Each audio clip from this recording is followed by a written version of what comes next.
Tamin'ny herinandro lasa iny no totozany fivoriana ara-potoana nataon'ny tena anivon'ny antenimieram-pirenena niarahana tamin'ny mpikambana teo anivon'ny gouvernemanta.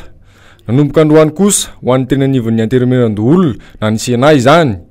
Niompana bebe kokoa tamin'ny fiainam-pirenena sy ny olana menjady amin'ny vahoaka anatin'izao amiana ara-pahasalamana izao no tena votoatondresaka nataon'ny rotonda tao anatin'izany. Nisy tamin'ireo olona kosa nefa no tsy nakasitraka ary nitondra fanakianana manoloana ilay fananganana mpitondra fanjakana Colisée anaty rova amin'izao fotoana. Ny rova n'Antananarivo lapa Manjakamiadana ahitsika tsara.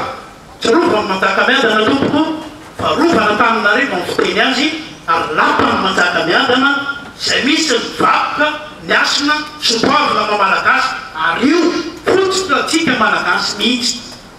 Rehefa misy olona tonga misy manapahefana amin'ny resaka ny tompoko dia po tsy mahalala akory, tsy mahafantatra akory ny tantara.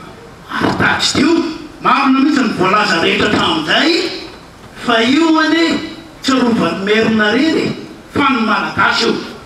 Dia mivoaka izao teny atsangatsy amanorana rehetra izao, mivoaka na otafady fandorona ny sampy nisy nanao tafady teo aloha dia fanontaniana ray ny anao petraka.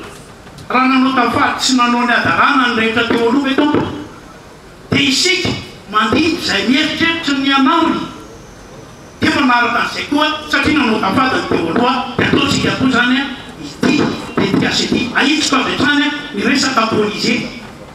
Fotofisainana malagasy ny mitondrako azy, fotofisainana malagasy tompoko hoe ny Colisée fanontaniana izay. Misy fomba io misy fomba manam-panao ao misy zavatra tokony hajainao ahitsy io raha mba mety fa tika afaka mifalisy afaka mifampiresaka.